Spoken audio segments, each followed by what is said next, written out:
Exact બાજુમાં છે. કૃષ્ણ ભગવાન રૂક્ષ્મણીજીનું હરણ કરી અને જે રથમાં હાથ પકડીને ખેંચે છે માતાજીને, એ સુંદર ભાવ સાથેનું આ એક શિલા બનાવેલું છે, જેમાં ઘોડાઓ, રથ, કૃષ્ણ ભગવાન અને રૂક્ષ્મણીજી છે. કૃષ્ણ ભગવાન રૂક્ષ્મણીજીનો હાથ પકડીને રથમાં બેસાડવા માટે જે હાથ લાંબો કરે છે, એ સરસ કલાકૃતિ છે. આપણે આખી જોઈએ બધી બાજુથી. ચાલો તમને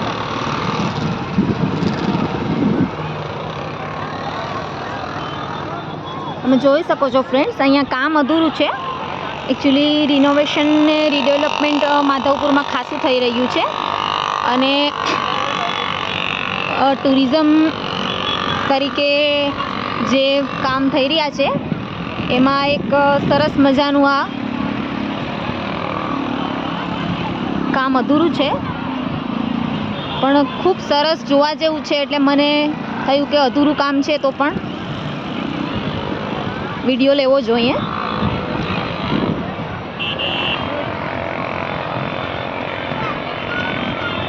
ખૂબ સુંદર, એકદમ અદ્ભુત છે કામ, એકદમ અદ્ભુત કારીગરી છે. માતા રૂક્ષ્મણી ભગવાન દ્વારકાધીશજીનો હાથ પકડેલો છે રથમાં, અને ખૂબ સ્પીડમાં ઘોડાઓ દોડતા હોય એ રીતે, મતલબ ઘોડાઓ રથ સાથે.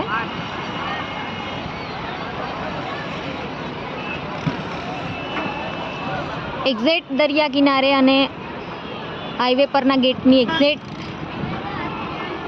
રોડ પરથી જ દેખાય એવી આ સુંદર કૃતિ છે. અદ્ભુત નજારો છે આ કારીગરીનો, શિલ્પકામનો.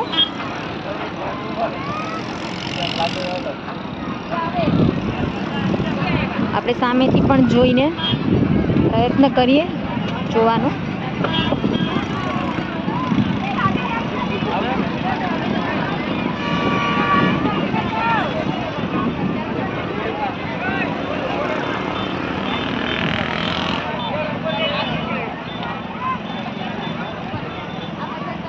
તમે જોઈ શકો છો ગેટ અને હાઈવે.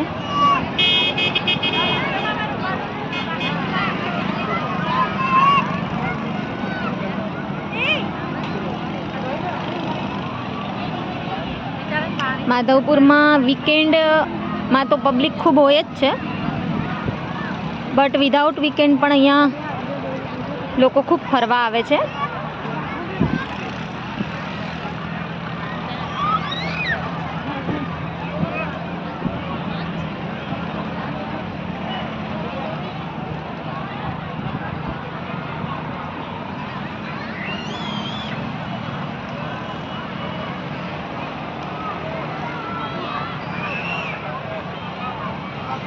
આપણે ચારે બાજુથી આ સુંદર શિલ્પ કારીગરીને,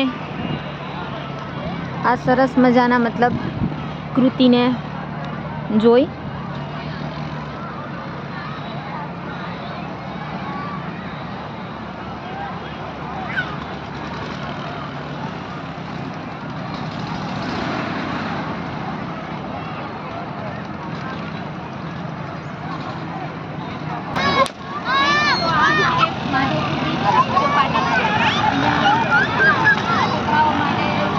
ઘણી બધી રાઇડ્સ છે, જમ્પિંગ છે,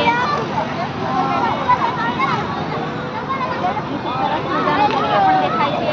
ઘણા બધા ટુરિસ્ટ છે એકદમ, અને સરસ મતલબ છોકરાઓને ગમે એવું મતલબ બીચનો માહોલ છે. ચાલો તમને બધું જ બતાડું ને, આવો મારી સાથે.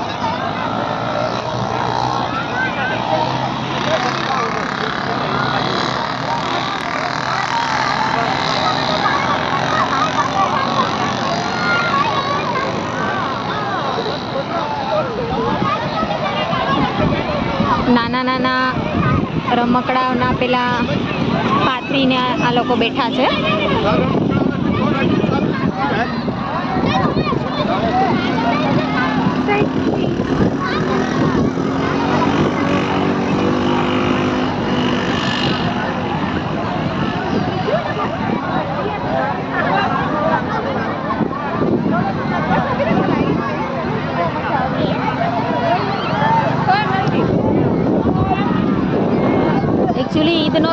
હોવાથી એમ પણ પબ્લિક વધારે છે. આ ઊંટ સવારી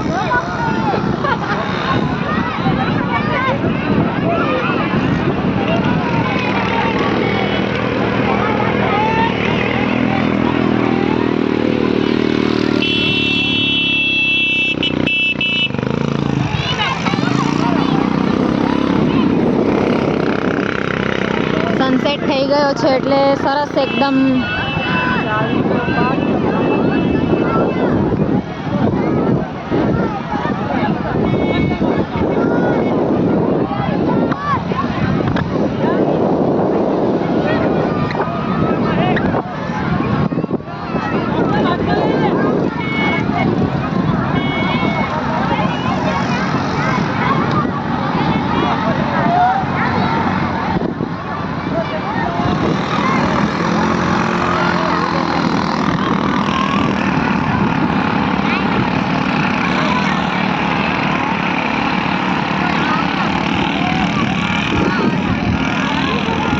આપણે થોડા સમુદ્રની નજીક જઈએ, નજીકથી સમુદ્રને જોઈએ.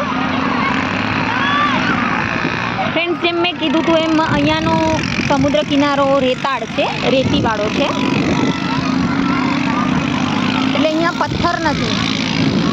એટલે અહીંયા સમુદ્રમાં નાહવું અને પગ બોળવા હિતાવહ નથી, ડેન્જરસ છે. કારણ કે રેતીમાં ખૂંચી જવાનો ભય લાગે. અહીંયા બધે જ રેતી જ છે, દરિયાઈ રેતી.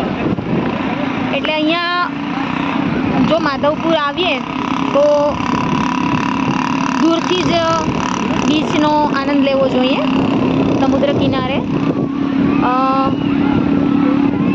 મોટા ભાગે અહીં સમુદ્રમાં ભરતી હોય છે ત્યારે બહુ મોટા મોટા મોજાઓ ઉછળે છે અને રેતી હોવાથી જીવનું જોખમ પણ થઈ જાય છે. એટલે પગ બોળવા કે નાવા માધવપુરના દરિયામાં પ્રયત્ન ન કરવો જોઈએ.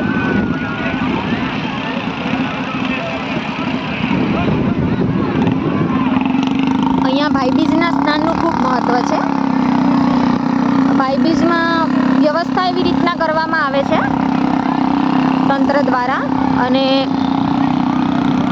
સેફટીના બધા મતલબ ધ્યાનમાં રાખવામાં આવે છે, સેફટી લેવલ. એટલે અહીંયા 2-2.5 લાખ શ્રદ્ધાળુઓ ભાઈબીજમાં કોઈ સરસ ભાવ સાથે અને એક અલૌકિક મહાત્મય સાથે સ્નાન કરવા આવે છે. દિવાળી પછી જે આપણું ગુજરાતીનું નવ વર્ષ હોય એના પછીની જે બીજ ભાઈબીજ હોય છે ત્યારે અહીંયા મોટા પ્રમાણમાં શ્રદ્ધાળુઓ ફરવા માટે, સ્નાન કરવા માટે આવે છે. પણ ત્યારે સેફટીના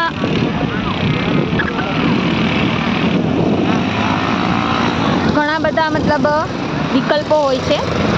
પણ આડા દિવસે અહીંયા કોઈ સેફટી, કોઈ ડૂબી જાય તો કોઈ વ્યવસ્થા એવી નથી. એટલે ખાસ ધ્યાન રાખવું કે પગ બોળવા અને નાહવાથી અહીંના દરિયા કિનારે બચવું જોઈએ.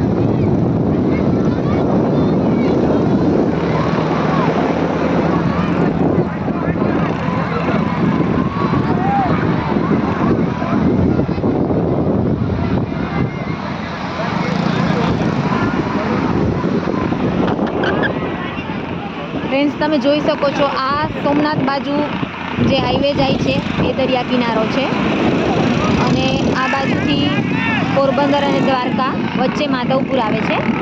દ્વારકાથી સોમનાથ તરફ જતાં પહેલાં પોરબંદર આવે. પોરબંદરથી 60 કિલોમીટર આગળ આવીએ એટલે હાઈવે પર જ આ માધવપુરનો સમુદ્ર દર્શન થાય. પોરબંદરથી 60 કિલોમીટરના અંતરે જ માધવપુર આવેલું છે. ખૂબ રળિયામણું છે અને અહીંનો દરિયા કિનારો તો ખૂબ સરસ છે. 4 થી 5 કિલોમીટર રોડ પરથી જ દરિયો દેખાય છે અને અહીંયા તો ચોપાટી છે એટલે પબ્લિક વધારે હોવાની. પણ આગળ જઈએ આપણે રોડ પર, જેમ જેમ આગળ એમ શાંતિથી જો બેસવું હોય અને એકદમ સમુદ્ર કિનારે શાંતિથી જે આનંદ લેવો હોય તો એના માટે ખૂબ લાંબો પટ્ટો છે, દરિયાઈ પટ્ટો, જે રોડ પરથી જ તમે જઈને ત્યાં શાંતિથી બેસી શકો.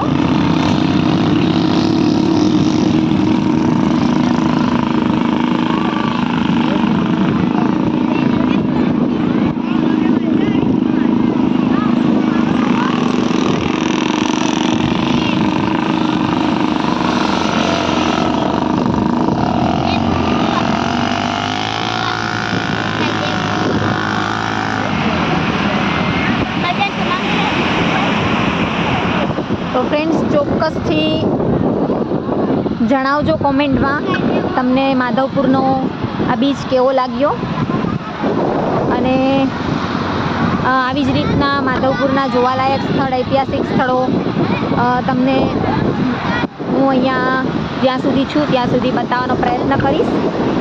અને ખાસ કરીને આપણે મેળામાં જે કાર્યક્રમો છે અને કૃષ્ણ ભગવાન અને રૂક્ષ્મણીજીના વિવાહના જે ઉત્સવો છે, જે માહોલ છે, એના પણ વિડીયો તમારી સાથે શેર કરવાનો પ્રયત્ન કરીશ. તો ચોક્કસથી જલ્દીથી મારી આ ચેનલને સબસ્ક્રાઈબ કરી દો અને શેર કરી દો.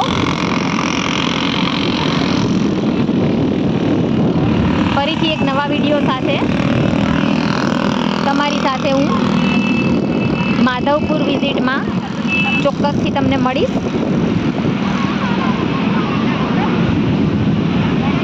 સનસેટ થઈ ગયો હોવાથી હવે ધીમે ધીમે પબ્લિક પણ જતી રહેશે. તમે જોઈ શકો છો સમુદ્રમાં બી ભરતી તો છે જ.